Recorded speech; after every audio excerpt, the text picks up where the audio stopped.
VikesNow, I am Dustin Baker. It gets no more bittersweet than this. I cannot believe, and I think I tweeted something to this effect, that we have the post Aaron Rodgers era, the post Brett Favre era, the Vikings with a 2-score win at Lambeau Field, and somehow 7 hours removed, we're melancholy.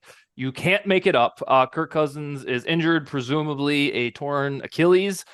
And we've seen this before in 2017. The Vikings got horrendous news of Sam Bradford, who wasn't quite as effective as Cousins was that year, and they went on a run. It feels like a long shot right now, but we're going to discuss the how and why of how the hell this might shake down without Kirk Cousins. I got Tyler Ireland and Dakota on tonight. Tyler, how are you, sir? How are you hanging in there? I'm doing all right. Could be better, but hey, at least we beat the Packers. So Yeah, amen. And Dakota, how are you? I feel like I've been through every single stage of grief at least twice by now, and I think right now I am safe in the denial phase. Yeah, that's where you're standing. All right. Well, we got Yeah. the denial phase Dakota on. And what I'm going to ask the group specifically is about the options at quarterback, the predictions of what they'll do, how we feel about the season going forward, and so forth. So, Tyler, here we are, 4-4, left for dead after 1-4 when the Vikings lost their best player. Some of us cynically proclaimed, well, they're probably going to go on a win streak now after they lose their best player. They did exactly that, very on brand for this franchise, but nobody really expected a season ender for Kirk Cousins. So my first inquiry for you is, what should the Vikings do at quarterback right now? so I'm pretty biased on this topic because heading into the 2023 draft, I was a big fan of Jaron Hall. Like out of all the mid-round quarterbacks, he was my absolute favorite one. So I was pretty stoked when we got him, and I know Tyler Fornes and Luke Braun were pretty happy with the pick and where we got him as well. So I kind of want to see the Vikings roll with Jaron Hall here. He's got a lot of fun tools. I think he ran like a 4.6. The RAS scores are good, but he's also not just an athlete either. Like he had a good touchdown to interception ratio at BYU. They ran a pro style system. There's things there where you look at it and it's like Jaron Hall might be like this year's Sam Howell, where, drafted into fifth round, probably better than where he was drafted. So, if I'm the Vikings, I'd love to just roll with Jaron Hall here rather than start like Nick Mullins or trade for someone. Just see what you have in Hall, because worst case scenario, you lose these games and it's like, okay, you're going to be in a better draft position to, get like Michael Penix Jr., assuming you can't get the top two guys. And your best case scenario there is he's good and you found a gem in the fifth round. So let this play out. I do believe, and we'll get to this in the next little segment about what they should do. I do believe that Hall is on the way, and this first game against the Falcons will be critical because if he looks semi-competent, like where I'm talking like 19 for 28, 175 yards, 2 touchdowns and a pick, that might get him, and maybe a win, that might get him, into the Saints game as a starter. If he looks like utter shit and they still want to salvage a season, then they could have a quick hook and go back to Mullins when he's ready. And then, in the preseason, we saw bits and pieces of Hall that looked promising. I would caution people that would be like, oh, well, he didn't do anything in the preseason. The regular season and Kevin O'Connell's preparation for a quarterback is going to be markedly different than just tossing a guy out to see what he has in the preseason. So if you think Kevin O'Connell is an offensive whisperer or a quarterback guru genius, this is his biggest test to date. And, he doesn't have a very big sample size. So we have one endorsement on what the Vikings should do. It's stay at home on your current roster. You drafted this guy for a reason, damn it. Dakota, what should the Vikings do between a trade, a free agent signing, a Sean Mannion, a Nick Mullins, or a Jaron Hall? And if you say Sean Mannion's, I'm booting you off the call.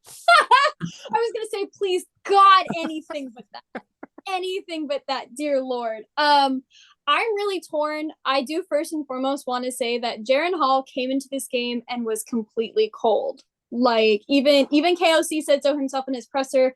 And I mean, yes, obviously the first time he touched the ball didn't go as well, but afterwards, in my opinion, he looked pretty competent out there. He looked pretty secure in the game plan. And I mean, true, there wasn't really much left for him to do other than, kill the time and whatnot. But I'm torn between sticking with what you've got, kind of similar to what Tyler was saying, but also, and this may be a little far fetched, might be like perfect fantasy. Capping, Colin Kaepernick has said that he's been staying warm.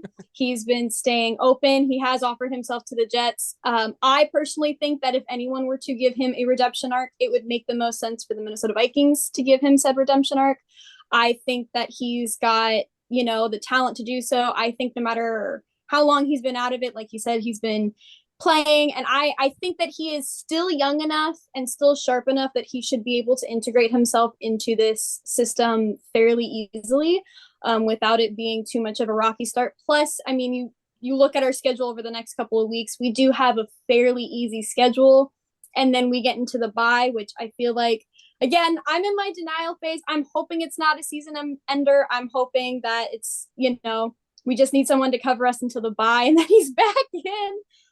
But in my wildest hopes and dreams, if I'm the Minnesota Vikings, I'm going for either Colin Kaepernick or I've seen some people floating around Andy Dalton. I think at this point, if you're going to be optimistic and want to try and make that run, you gotta go with somebody who knows how to continue to play at a high level. Not saying that Jaren Hall can't, but his inexperience kind of scares me a little bit. So are you saying that they should do Hall, but if they don't, go look at a Kaepernick, or they should look at a Kaepernick first, and then if that doesn't interest them, go to Jaren Hall? I say give Jaren Hall a game or two. The Falcons might be a really interesting sort of warm up for him. I mean, if you look at their yards allowed, they've got 309.5 yards allowed. Which might be an easy-ish defense to get his feet wet in. Give him the Saints, and then by that point, I feel like we'll know enough whether or not we should go with the Colin Kaepernick or stay with him. I agree with the both of you. You drafted Jaren Hall for a reason. I think we're going to be enamored by a guy who has legs and who can move. It's been a while. We've seen somebody who can, honest to goodness, do that. Kirk can do it in a pinch, but it's so rare that it barely moves the needle. God love him. So I agree that that's probable and probably what they should do, because there is a chance, like Tyler is saying, the guy's good. He could be good. He's 25 years old, for God's sake. So he should have a 4-year jump on dudes like CJ Stroud in terms of maturation. But the other ones, I just think you have to at least call Tom Brady. And I know this is like, what are we thinking? The guy's almost 50. Yeah, I get it. But he and Brian Flores were coworkers for 15 years in New England. So I can guarantee you he has his cell phone number. Kevin O'Connell was Tom Brady's teammate. So these two should be able to get him on the phone to at least gauge his interests. The other shoulds, if they for some reason were like, oh God, Hall's not ready for this. If they figure that out, the Nick Foles thing intrigues me a little bit, not as, sign him and then start him right away, but just to have that mojo on the roster of a guy who's led a team to a Super Bowl before. And then on the trade block, there's not much. The Trey Lance thing is intriguing a little bit. Drew Lock always seems like he has the it factor to me if you could get him for a 6-rounder. So I think there are should options for exploration, and conveniently or inconveniently, depending on how you look at the trade deadline, is Tuesday on Halloween. But now I want to get into the predictions on what they'll do. Now these might smash up against each other, and that's totally fine.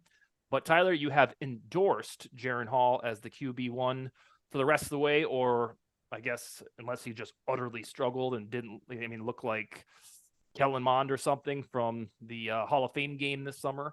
But what will they do in your, with your best Quasi and KOC brain, Tyler? What will they do? Okay, so here's what we know.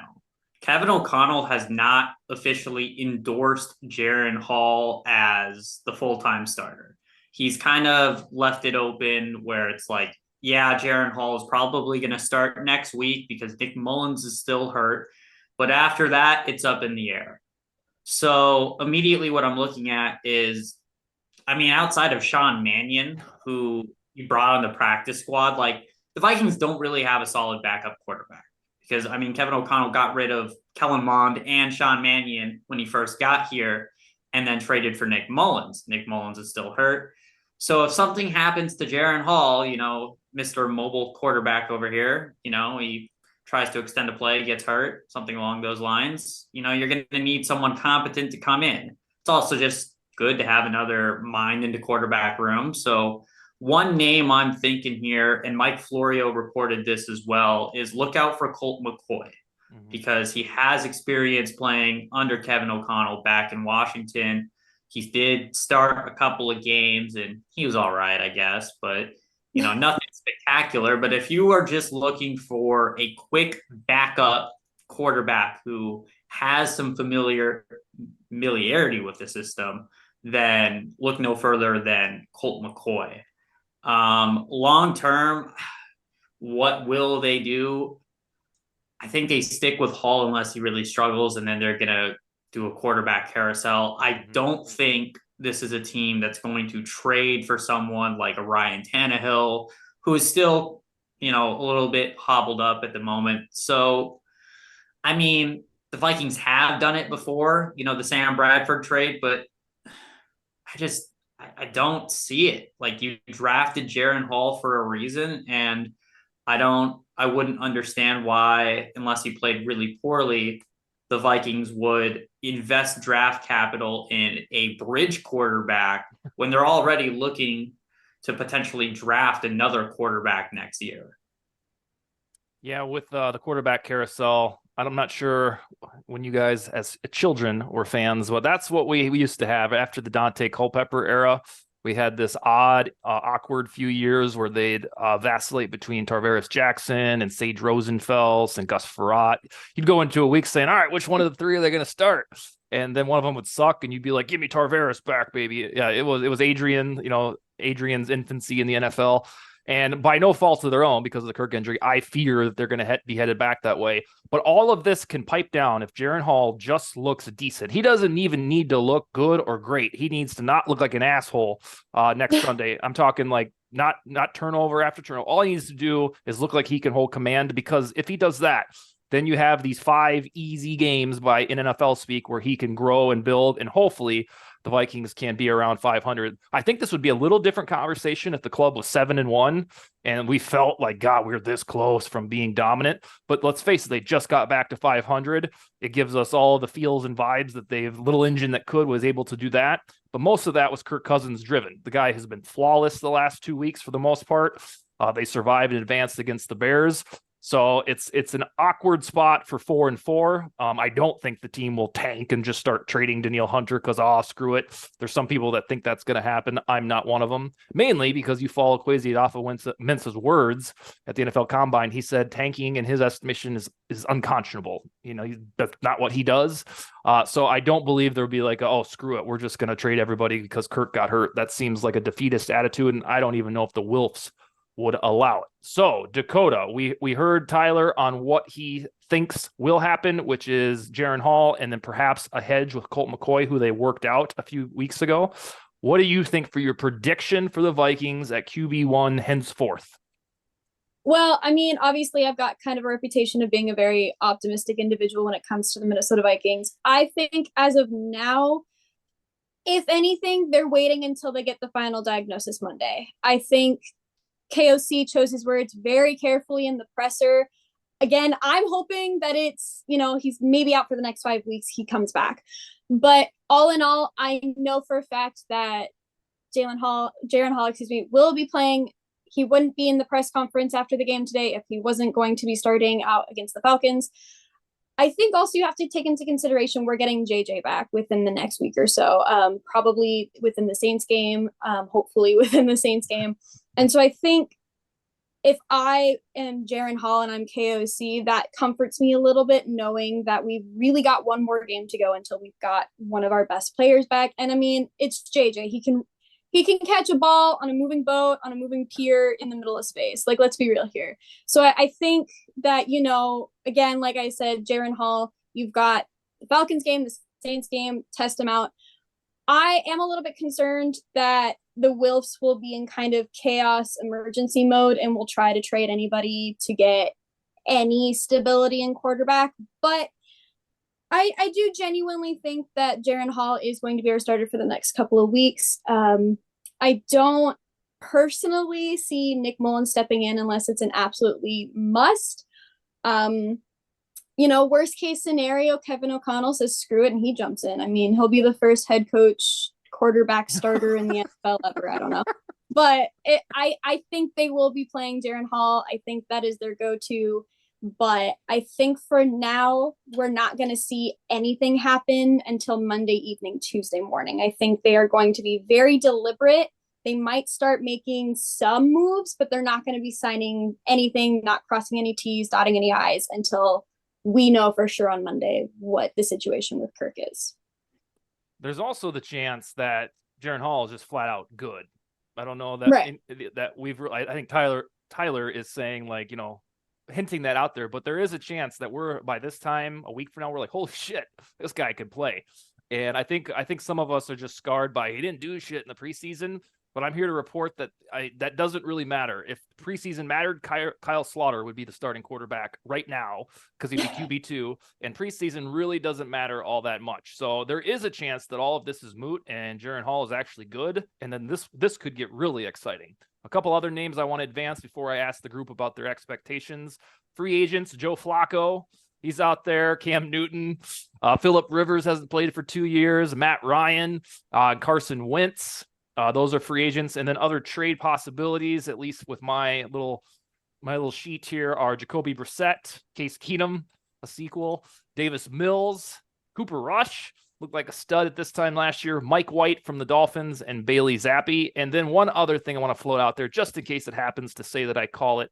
If they are dependent on Jaren Hall to do the trick the rest of the year, right now, Derrick Henry is reportedly on the trade block. And if you wanted to give a rookie quarterback everything in the world to succeed, perhaps you could send a low rounder to Tennessee for Henry. And then you've got Henry, Jefferson, Addison, Hawkinson, Flores defense that looks good as of late. And wow, that would be fun. It's a long shot because, you know, Henry is an old running back. But if you wanted no excuses and you wanted Hall to do the thing, something like that for a big running back. Tyler, are you still with us? I believe so. Can you hear me? Yeah, we can't see you, but we can hear you. Yeah, so apparently my microphone has died, so I apologize to the viewers who can't see my pretty face. It's all good. It's like a video. It's like a podcast now.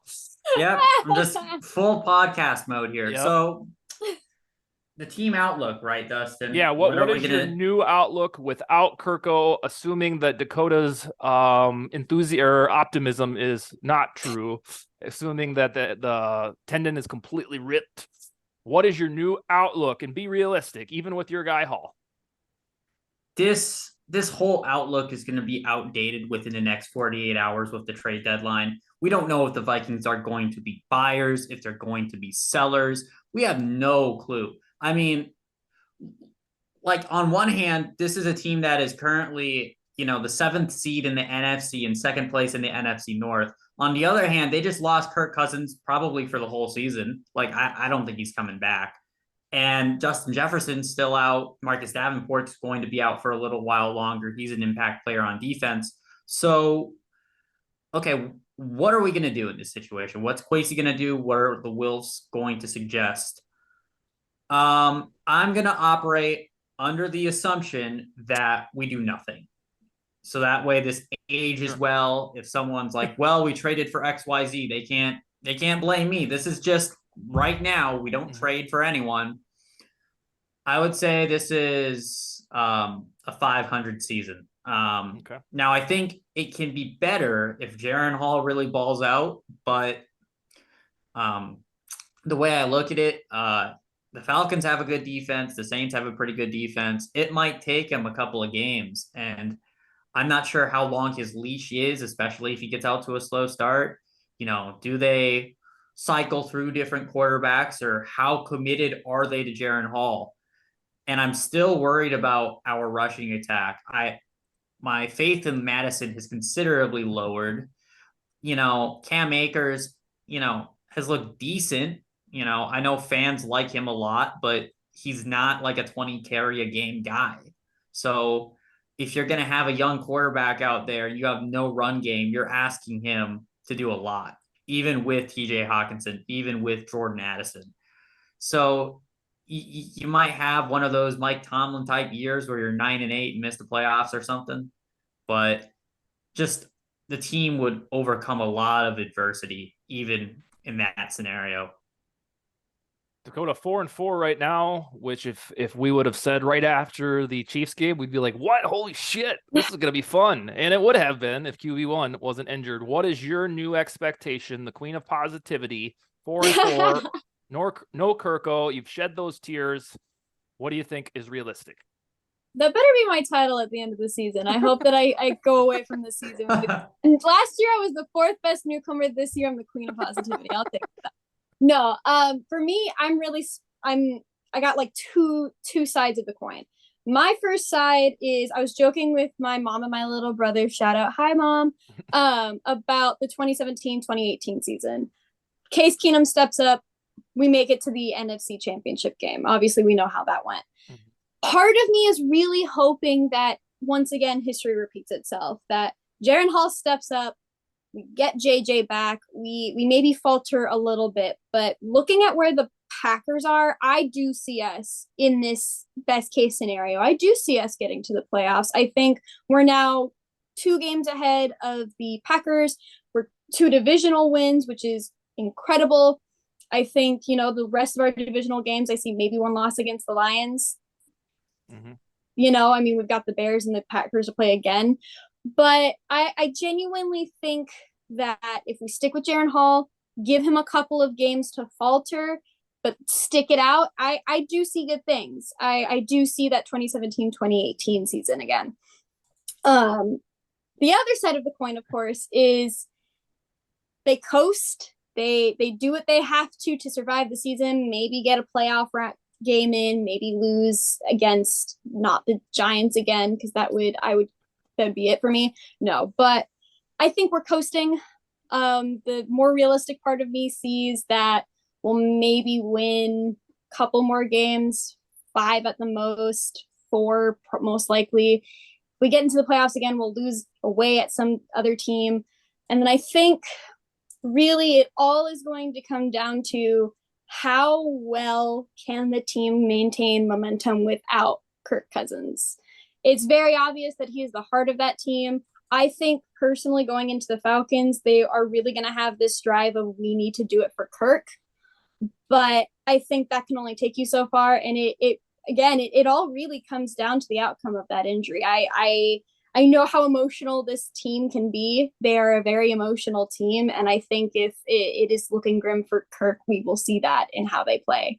I genuinely believe that the fate of the Minnesota Vikings rests on Kirk. And like even the fan base too, like we've all been kind of tearing each other apart today. Yeah. It's been a little sad, but I'm gonna stick with the optimism. I'm going to hope for another 2017-2018 season. Jaren Hall is going to carry us there. Dream scenario, he carries us there. Kirk Cousins makes it in time that he can play us into the playoffs and he finally gets his trophy and he can retire and become the quarterback coach for the Vikings. I don't know. I'm in denial. I'm in such deep denial. You'll have a clearer head when we talk probably Friday afternoon or something. Yeah. Here's where I'm at. So the least likely option of all this shit we talked about to me is, our quarterback's out, so we're mailing her in. We're trading Hunter. We're trading Osborne, Jordan Hicks. Sorry, it's time to. That's not going to happen. That's not how the Vikings do football. Kwesi Adofo-Mensah has said I don't operate that way. So out of all of their possible solutions, I'll be the first to break some news. Nick Mullins can fling the ball when you give him an opportunity. For the 49ers, 2018 through 2020, he averaged 250 yards passing per game.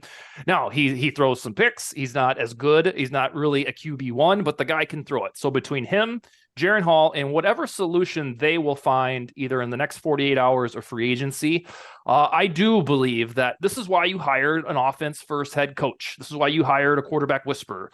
The team is set up right now, a very good, all of a sudden, offensive line, a defense that is hot, that is doing the thing successively in about four or five straight games now, starting with the Panthers.